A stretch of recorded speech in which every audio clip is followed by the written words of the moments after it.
Me voy a ir a saludar a Juan Ramón Rayo y a Gonzalo Bernardos. Muy buenas noches. Os quiero preguntar, voy a empezar con Gonzalo Bernardos. Valoración de los presupuestos recientemente aprobados. Luego voy con Rayo. Gonzalo.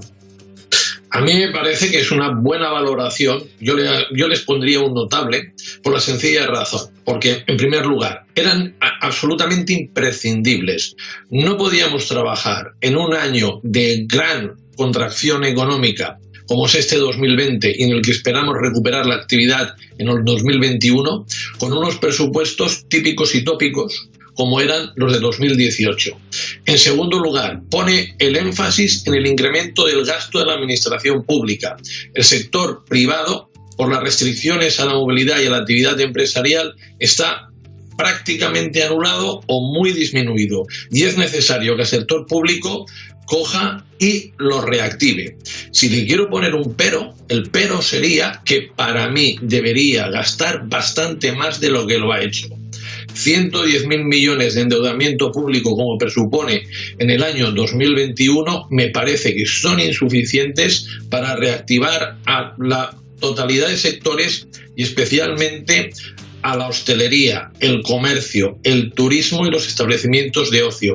Me parece que el gobierno está siendo poco sensible con ellos. Y finalmente, a mí me parece que las subidas de impuestos se las podía haber ahorrado. No es momento de la ideología, es momento del pragmatismo. Y el dinero tiene que estar circulando. Esto significa que el sector público tiene que poner el máximo dinero en la economía y, por otro lado, tiene que detraer el mínimo. Si no puede bajar los impuestos, cosa que te dice el manual en una situación de crisis y que el gobierno lo tiene muy difícil por la situación presupuestaria que posee, lo que tiene que hacer como mínimo es no subirlos. Rayo. Bueno, yo creo que los presupuestos tienen especialmente tres notas negativas. La primera nota negativa, como ha dicho Gonzalo ahora al final, es la subida de impuestos que vamos a experimentar. Se suben la inmensa mayoría de impuestos, IRPF, sociedades, el IVA. Se avanza hacia una recentralización fiscal en España, castigando a algunas comunidades autónomas por haber ejercido su autogobierno fiscal, su autonomía fiscal a la hora de fijar impuestos bajos. Por tanto, subidas de impuestos sobre las que tiene competencias el gobierno central y sobre los que no, se arroga esas competencias, recentralizando, ya digo, el Estado. En segundo lugar, son unos presupuestos donde aumenta muy notablemente la deuda. Es verdad que a Gonzalo le gustaría que aumentara muchísimo más. Pero bueno, uno podría llegar a entender que para este año y el que viene haya un aumento muy grande del déficit. Lo que es muy difícilmente entendible es que ese incremento grande del déficit y por tanto de la deuda pública no vaya acompañado en absoluto de un programa de estabilización presupuestaria a largo plazo que especifique cómo se piensa revertir esa situación de muy elevado, de peligrosamente elevado endeudamiento público. Y la tercera nota es algo más general, pero Gonzalo nos decía, hay que gastar mucho más, hay que aumentar muchísimo más el gasto. Yo no soy contrario a aquellos aumentos del gasto o que obviamente pasen un análisis coste-beneficio. La cuestión aquí es aumentar el gasto en qué, controlado por qué, supervisado por qué, por quién, porque no olvidemos que de los potencialmente 140.000 millones de euros que van a venir de Europa y en parte van a ser canalizados por estos presupuestos, ¿quién va a controlar de manera absolutamente arbitraria cómo se va a gastar ese dinero, cómo se va a dirigir y a qué se va a dirigir ese dinero? Pues lo va a controlar Pedro Sánchez y el resto de miembros de la comisión que ha nombrado Pedro Sánchez, que son sus ministros. Es decir, no va a haber técnicos externos que supervisen la calidad de las inversiones que esta camarilla política va a seleccionar y evidentemente ahí existe un riesgo enorme de clientelización de la economía española con cargo al dinero de Bruselas. Ahora voy a volver con vosotros y también voy a hablar de previsiones, porque las previsiones no son nada halagüeñas y además los salarios han bajado en el último cuatrimestre, han subido los ERES, han subido los ERTE, está subiendo el paro. Enseguida vamos a hablar de previsiones. Pues ahora enseguida voy contigo, Rayo. Tengo que volver con Verónica antes de irme con... Os tengo que pedir más brevedad porque somos 8 no he podido contestar, 10. Bueno, tengo tiempo porque me tengo que ir con unos datos más que tiene que añadir al respecto de las previsiones económicas Verónica Sanz antes de irme con quienes todavía no han hablado. Verónica, adelante.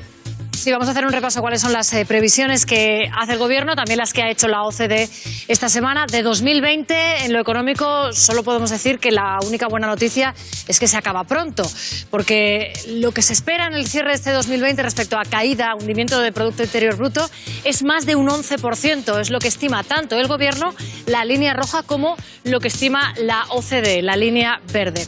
¿Y qué va a ocurrir en 2021? Por cierto, antes sacaba Eduardo Inda la lista de los países y la previsión de caída de la OCDE. Estos son los que más van a caer. Efectivamente, Argentina es la única de esta Organización de la Cooperación y Desarrollo que cae por encima de España en 2020, 12,9. España una caída de 11,6, la peor de Europa, por encima de Grecia, Francia, lo están viendo. Bueno, 2021. Esto es 2020. ¿Qué ocurre en 2021? ¿Es el año en el que nuestra economía va a volver a respirar? Bueno, el Gobierno es bastante optimista en sus previsiones y calcula un incremento de Producto Interior Bruto en 2021 de 9,8%. Por tanto, sí, Nadia Calviño confía en que 2021 sea un año de recuperar PIB. Nuestra previsión de crecimiento para el año próximo, en el entorno del 7%, puede aumentar entre 2 y 3 puntos porcentuales con la ejecución plena del plan de inversiones y reformas. Una capacidad, digamos, de crecimiento adicional que está alineada con la estimada por otros organismos internacionales. Organismos internacionales a los que apela la vicepresidenta, pues mala noticia, porque la OCDE, uno de esos organismos, ha estimado esta semana que la subida en 2021 de España no es el 9,8 que dice el Gobierno, sino el 5%, la mitad, un absoluto desfase en las previsiones y, en cualquier caso, la constatación por parte de la OCDE de que 2021 no es el año en el que se recupera la tremenda caída de 2020. ¿Qué es lo que nos está lastrando tanto? ¿Por qué empeoran nuestras previsiones? Lo han acertado por el peso del turismo en nuestra economía. Fíjense los datos de octubre, un mes en el que la segunda ola ha seguido azotando a España. Hemos tenido restricciones en la hostelería, por supuesto al turismo. 86,6% menos de turistas internacionales respecto a octubre del 19 y casi 90% menos de gasto en turistas. El turismo tiene un gran peso en España y nos sigue lastrando. Escuchen. A nosotros nos pesa mucho el turismo, es decir, el turismo y el sector servicios más afectado en la primera parte por la pandemia y el confinamiento, y ahora por las restricciones y cierres que ha habido de algunas actividades, aunque sea temporal, pues nos está afectando. Santiago Carbós, jefe de estudios de Funcas, y la OCDE habla de lo que nos está lastrando en relación a la hostelería y a las medidas de contención que se han tenido que tomar durante esta segunda ola, cómo han azotado especialmente a este sector. Hablamos de bares, de restaurantes, también del sector hotelero, que están agonizando. No se puede decir realmente de otra manera. Hoy vamos a hablar con algunos de esos empresarios que lo están pasando realmente mal. Y el paro, hemos conocido esta semana el dato muy malo de noviembre, con 25.000 desempleados más, subiendo hasta un total de 3,8 millones y 746.900 personas en ERTE. Aumentan las personas que están en ERTE. Por tanto, sabemos que la hostelería, es lo que apunta Funcas, lo va a seguir pasando muy mal. Los empresarios con los que hemos hablado desde Sexta Noche y con los que después vamos a departir también con Alberto Chicote, nos dicen que están al borde del abismo y reclaman un rescate. Esa es la pregunta que les planteo a los economistas que nos acompañan. ¿Un rescate al uso del de 2012 con los bancos sería posible ahora con la hostelería española? Pero a nuestros dos economistas os quiero hacer una pregunta que me gustaría me respondierais brevemente. ¿Se puede rescatar a la hostelería, que es lo que está solicitando este gremio, que en muchas regiones lleva hasta 40 días cerrada? ¿Sí o no? Voy a ir con Rayo. Puede rescatar, pero la cuestión es cómo la rescatamos. Y yo sería partidario de rescatarla prometiendo una bajada de impuestos en el impuesto sobre sociedades para la hostelería para, por ejemplo, los próximos 5 o 10 años. De esa manera, cuando la hostelería vuelva a estar en marcha, la hostelería volvería a obtener no solo beneficios, sino más beneficios de los que obtendría con un impuesto más alto. Y esa promesa, creíble, si fuera creíble desde hoy, ya operaría como una recapitalización automática de aquellas empresas que sean viables a largo plazo, no de aquellas empresas de la hostelería que no sean viables a largo plazo, que es el gran riesgo de rescatar sin ningún tipo de orden ni concierto. Te voy a pedir que seas igual de breve, Gonzalo.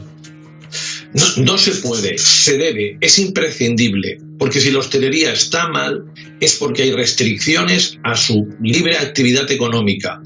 dinero lo hay, porque hay la ventanilla abierta del Banco Central Europeo. Y al gobierno yo lo que le pido es que sea atrevido, que sea proactivo y no reactivo. Estamos ante situaciones absolutamente inéditas por parte de restauradores que están incluso poniendo en peligro sus vidas. Es necesario, imprescindible, darle ayudas directas. Y esto es tan sencillo como qué ingresos tuvo usted el año pasado y yo le compenso como mínimo la mitad de esos ingresos para que vaya haciendo.